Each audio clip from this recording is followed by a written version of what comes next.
Memiliki kerajaan bisnis yang mencakup berbagai bidang dan unit usaha, Ustadz satu ini dikenal memiliki insting bisnis tinggi, termasuk langkah briliannya merambah bisnis penyaluran tenaga kerja legal ke luar negeri di tengah fenomena kelangkaan pekerjaan dan meningkatnya angka pengangguran dalam negeri beberapa waktu belakangan.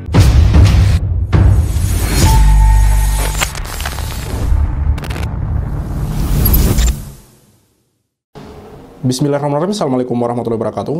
Kembali bersama saya Al-Walid dari channel YouTube Thaibah TV. Yusuf Mansur mau bikin agen TKI lagi, bisnis ilusi si bos warung steak. Belum juga bisa mempertanggungjawabkan usaha-usaha sebelumnya yang melibatkan begitu banyak orang. Terdengar Yusuf Mansur punya rencana membuka usaha pengiriman tenaga kerja ke luar negeri. Narasi yang dipakai Yusuf Mansur masih sampai memakai bahasa agama. Hati-hati, Yusuf Mansur, si bos warung stick and stick ini dibilang punya cara beragam dengan dusta. Tanda kutip ya teman-teman. Kita akan simak video dari insert live berikut ini.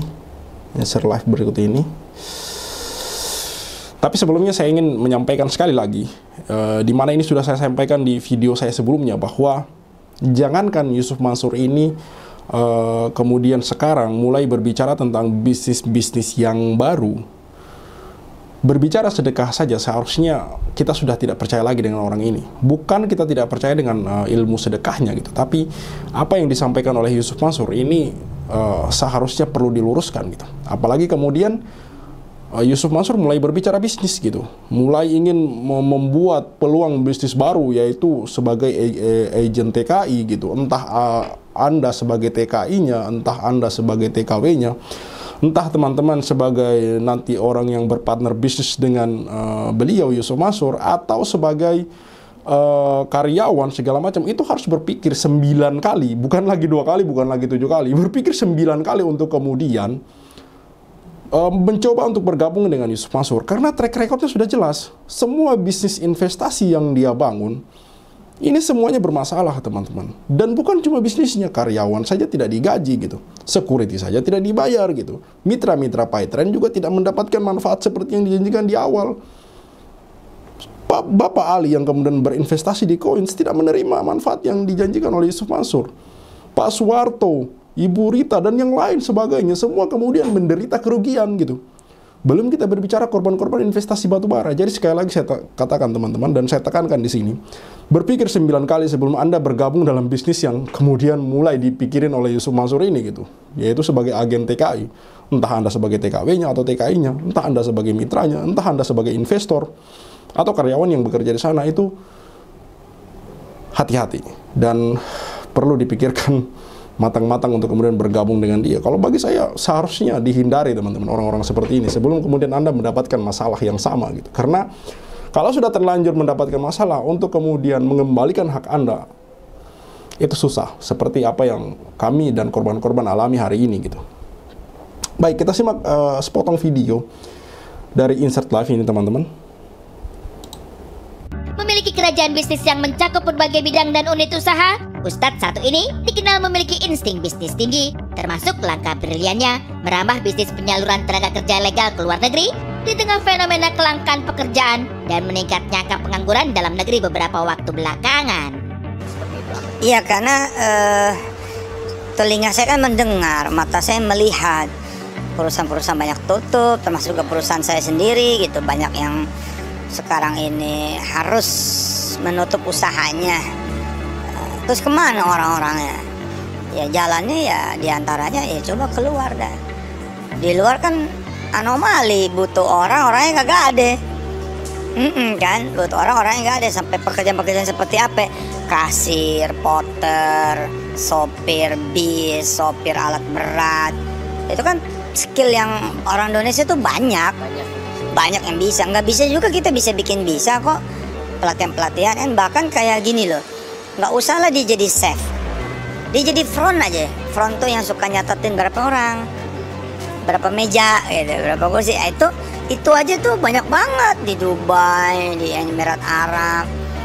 Mudah-mudahan lah saya bisa jadi penyambung teman-teman dalam ikhtiar mencari duit. Masih sama bahasanya teman-teman. Too good to be true. selalu menjanjikan ini itu kegampangan, kemudahan, mudah saja bisa kita adakan, bisa kita buat. Tapi fakta yang terjadi adalah semuanya mangkrak. Fakta yang terjadi adalah semua orang-orang yang bergabung, saya katakan hari ini semua, karena saya belum menemukan satu bisnis yang dibuat oleh Yusuf Mansur ini itu kemudian membuat orang-orang tertawa, membuat orang-orang kemudian bahagia, membuat orang-orang benar-benar mendapatkan manfaat yang dijanjikan. Moyavidi, Hotel City, Paytrend, program di dalamnya, Umroh Merdeka, tabung tanah, semuanya bermasalah. Investasi batu bara, semuanya bermasalah. Lalu bagaimana bisa kita masih mau berpikir untuk mempercayai orang ini gitu? Bagaimana bisa, teman-teman? Salah satu yang saya ketahui bisnis yang sukses dijalankan oleh Yusuf Mansur, dikelola oleh Yusuf Mansur adalah warung steak and shake. Tapi mohon maaf, itu bukan bisnis keumatan, itu bisnis pribadi dia yang dia jalankan bersama Jody Brotoseno. Keanehannya kan di sini. Keanehannya di sini, teman-teman. Saya sering ulang-ulang katakan bahwa kok Yusuf Mansur bisa ketika membuat bisnis yang diinisiasi untuk kemudian keumatan, sehingga umat itu berinvestasi, kok mangkrak. Tapi begitu dia berinvestasi di satu bisnis yang mana itu atas nama pribadi dia, itu sukses dan berjalan dengan lancar gitu. Ini kan satu keanehan yang nyata. Maka sekali lagi saya tekankan kepada teman-teman dan saya ingatkan, saya himbau untuk kemudian tidak dan harus berpikir 9 kali untuk bergabung di bisnis-bisnis yang kemudian diinisiasi Yusuf Mansur ke depan, teman-teman. Karena kami takutkan teman-teman juga kemudian mendapat masalah baru, teman. Yang mana itu susah untuk kemudian diperbaiki gitu. Ketika Anda sudah terlanjur kecemplung ke dalam masalahnya gitu, sebaiknya mencegah lebih baik daripada mengobati, teman-teman. Mari kita simak pernyataan dari Pak Darso, dan juga ini Pak Darso yang menurut saya kenapa saya ulas ini karena ada dia bacakan komentar salah satu netizen dari Malaysia yang menurut saya opininya itu menarik, teman-teman. Mari kita simak.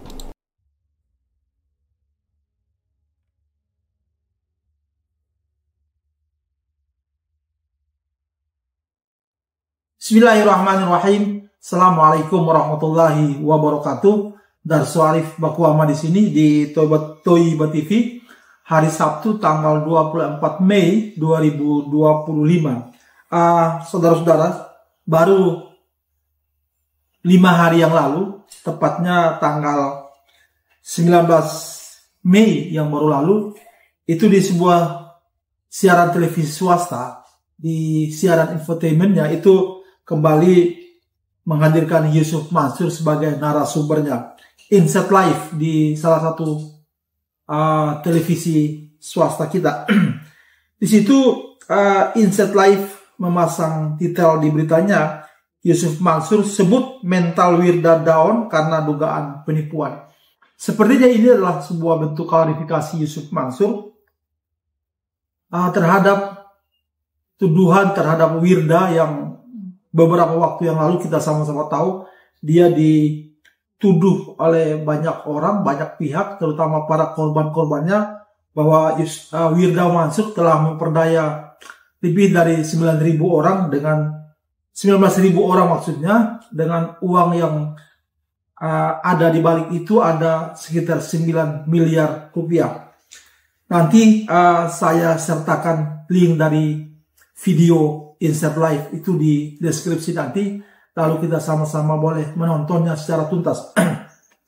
Sampai video ini saya buat, sudah ada 77 orang yang memberikan komentar pada videonya Yusuf Mansur itu, dan semua komentar itu tak lepas dari kata yang menyebutkan tipu, menipu, penipu, dan lain sebagainya yang dialamatkan kepada Yusuf Mansur dan anaknya Wirda. Boleh kita melihat sekali lagi komentar-komentar yang ada di situ, dan boleh kita mengambil kesimpulan sendiri seperti apa netizen Indonesia memberikan tanggapan atau komentarnya terhadap Yusuf Mansur dan anaknya, terhadap apa yang dikatakan oleh Yusuf Mansur dalam video itu. Ada yang menarik, saudara-saudara. Dalam video itu Yusuf Mansur kembali mengungkapkan bahwa dia akan bermain sebuah bisnis baru, semacam agen TKI, TKW untuk dipekerjakan di luar negeri. Lagi-lagi netizen Indonesia memberikan komentar terhadap pengakuan Yusuf Mansur itu yang sangat negatif. Saudara-saudara, belum lagi Yusuf Mansur ini mempertanggungjawabkan bisnis-bisnis yang sudah dia jalankan dengan memakai atau mengumpulkan uang dari masyarakat banyak. Kali ini dia kembali mau lagi membuat bisnis baru. Tidak ada yang melarang setiap orang Indonesia yang berada di negeri ini untuk berbisnis apapun juga selama masih berada dalam koridor halal, baik dan dibenarkan oleh undang-undang maupun oleh masyarakat kita. Hanya saja saya mau menyampaikan di sini, jika ajakan itu datang dari Yusuf Mansur, apalagi jika ajakan berbisnis itu masih dengan pola lama, yakni mengumpulkan uang, berpatungan, atau menyetorkan sejumlah uang, maka perlu kita berhati-hati dalam menyikapinya. Harus ada aturan main yang jelas, harus ada perjanjian yang jelas, harus ada tanda terima dan lain sebagainya yang jelas, sehingga jika di kemudian hari timbul masalah hukum, maka tidak seperti yang sudah-sudah yang pernah dilakukan oleh Yusuf Mansur. Kelemahan kita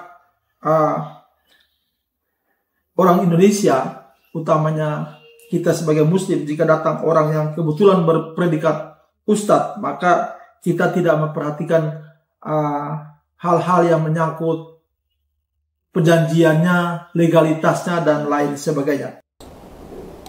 Hal-hal yang menyangkut perjanjiannya, legalitasnya, dan lain sebagainya. Ya, kalau Pak Darso masih bicara bahwa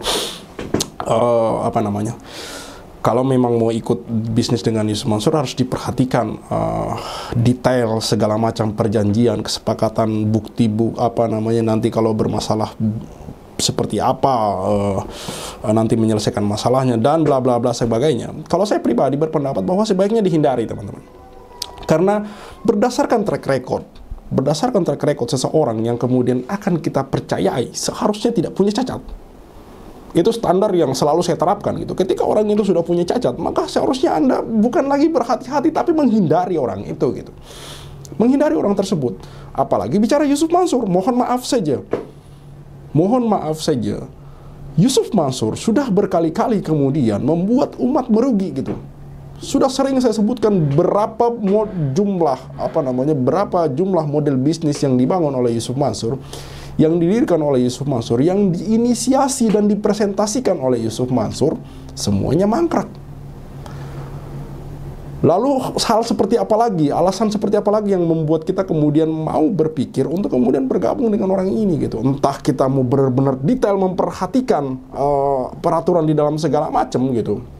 Saya yakin orang yang sudah terbiasa untuk lompat ke sana kemari, loncat kutu atau apapun itu segala macam untuk menghindar berkira dan segala macam, itu sudah terbiasa gitu, dan mungkin punya rumus baru, bisa saja gitu, punya kemudian varian baru untuk kemudian melakukan hal-hal yang tidak kita inginkan ke depan. Jadi sekali lagi saya katakan, sebaiknya hindari untuk kemudian berbisnis, bermitra, bekerja sama dengan orang-orang yang sudah seringkali mengkhianati kepercayaan gitu. Hindari saja, tidak perlu lagi kita mau masuk di sebuah lubang dengan segala perbekalan yang ada. Kita katakan bahwa kita akan lebih berhati-hati. Teman-teman, saudaraku semua, saya katakan bahwa kebiasaan-kebiasaan ini, seandainya memang ini orang sudah menyelesaikan masalahnya di waktu lalu, kita bisa berpikir untuk ikut bergabung. Tapi yang menjadi pertanyaan teman-teman, kok bisa dia belum menyelesaikan urusannya dengan orang-orang lain di waktu lampau, mau membuat hal yang baru lagi? Ini yang seharusnya kita pikirkan, teman-teman. Sekali lagi, apa yang dikatakan oleh Pak Darso itu ada benarnya, tapi saya punya pendapat lain mengenai itu gitu. Mari kita simak video lanjutan dari Pak Darso Arif berikut ini, teman-teman. Tentang bisnis Yusuf Mansur ini, saudara-saudara, kali ini saya mau menyampaikan di sini opini dua pemerhati Toyiba TV. Opini pertama dari satu pemerhati Toyiba TV yang berasal dari Malaysia. Sebut saja namanya Pak Abdullah. Pak Abdullah dari Malaysia baru saja kemarin hari Jumat tanggal 23 Mei ini dia mengirimkan kepada saya opininya sebagai berikut. Assalamualaikum. Saya tidak ada niat menghina, tetapi dari pengetahuan saya, Yusuf Mansur sebenarnya tidak mempunyai ilmu dalam urusan perniagaan atau urusan manajemen. Ilmu pengetahuan yang dimiliki oleh Yusuf Mansur hanyalah bagaimana cara untuk mendapatkan uang dengan cara yang mudah. Jadi Yusuf Mansur memilih cara mengambil uang. Jadi Yusuf Mansur memilih cara mengambil uang orang dengan janji-janji yang menguntungkan dan menyuruh orang bersedekah. Itu saja cara yang mampu dilakukan oleh Yusuf Mansur. Cuma, Pak Abdullah menulis lagi, kesilapan bagi orang-orang yang terlibat dengan investasi dengan Yusuf Mansur itu tidak paham dan tidak teliti sebelum menginvestasikan uang mereka. Yusuf Mansur, lanjut Pak Abdullah, berbohong. Seandainya Yusuf Mansur mengatakan memiliki perusahaan bernilai 4 triliun, seandainya benar Yusuf Mansur mempunyai aset bernilai 4 triliun, itu berarti Yusuf Mansur berpendapatan miliaran setiap bulan. Kenapa masalahnya tidak pernah diselesaikan? Ini sebuah opini yang sangat bagus menurut saya menanggapi rencana Yusuf Mansur untuk melebarkan atau membuka kembali bisnis-bisnis dengan mengajak banyak orang. Pernyataan dari Bapak Abdullah itu tadi menurut saya bisa kita artikan memiliki dua makna. Yang pertama, Yusuf Mansur ini opini kita ya, dan ini merupakan dugaan. Yang pertama, Yusuf Mansur ini kemungkinan memang memiliki memiliki aset 4 triliun gitu. Tapi sumbernya dari mana? Ini yang menjadi tanda tanya besar. Apakah ini dari hasil investasi para umat yang kemudian dikumpulkan ke satu sumur, yaitu Yusuf Mansur, lalu kemudian diinvestasikan ke tempat lain sehingga kemudian menjadi aset yang baru? Bisa kita katakan juga seperti misalkan orang-orang banyak mengatakan money laundry atau cuci uang. Ini dugaan. Atau yang kedua, bisa saja memang ini seperti apa yang dikatakan oleh Pak Abdullah, bahwa ini adalah kebohongan gitu. Kebohongan bahwa Yusuf Mansur sengaja berbicara seperti ini dan itu, mempunyai aset ini dan itu 4 triliun, sehingga kemudian dia seharusnya memiliki omset miliaran per bulan, yang mana menurut Pak Abdullah ini adalah hal yang mustahil. Melihat Yusuf Mansur tidak bisa menyelesaikan masalahnya, bisa saja Yusuf Mansur katakan itu punya aset 4 triliun hanyalah sebagai flexing. Kalau teman-teman ingat apa yang dilakukan oleh Indra Kents dan beberapa orang lainnya yang sempat kemudian viral beberapa waktu yang lalu, yang sampai hari ini kalau tidak salah Indra Kents masih dalam tahanan. Ini modelnya saya lihat mirip gitu. Menunjukkan diri seolah-olah kaya raya dan segala macam bla bla bla bla, padahal hanya sebagai afiliat, padahal hanya flexing dan segala macam untuk menarik minat orang untuk bergabung di sana. Kalau kita kasih contoh sederhana teman-teman, ketika ada yang tampil di depan Anda berjas berdasi, punya mobil mewah, taruhlah di situ mobil mewah bagus dan segala macam, lalu mengajak Anda berinvestasi, membuka bisnis baru, join bisnis, dan Anda punya uang. Saya yakin Anda lebih percaya orang yang berpenampilan seperti itu ketimbang orang yang berpenampilan sederhana gitu. Inilah yang dimaksud dengan flexing teman-teman. Mereka sengaja menunjukkan semua itu, mereka sengaja memamerkan semua itu untuk menaikkan tingkat kepercayaan Anda gitu. Jadi Anda berpikir, nggak mungkinlah dia korupsi, nggak mungkinlah dia bohong, nggak mungkinlah dia nilap duit kita, toh dia udah kaya raya gitu. Ditambah lagi menjanjikan ayat-ayat teman-teman, membawa ayat-ayat suci Al-Quran gitu, menjanjikan angin surga dan segala macam. Orang-orang ya makin terpengaruh gitu. Inilah yang saya maksud dari opini Pak Abdullah yang dibacakan oleh Pak Darus Arif tadi, itu sangat menarik sekali karena memiliki banyak makna gitu. Sekali lagi saya katakan teman-teman bahwa intinya jangan pernah mau nyemplung dengan cara apapun. Ketika Anda merasa Anda sudah bisa belajar dari masa lalu dan segala macam, sebaiknya hindari. Lebih baik mencegah daripada mengobati. Yusuf Mansur yang sekarang kita kenal dengan bos warung Stick and Stick ini adalah bagi saya sebuah hal yang miris gitu.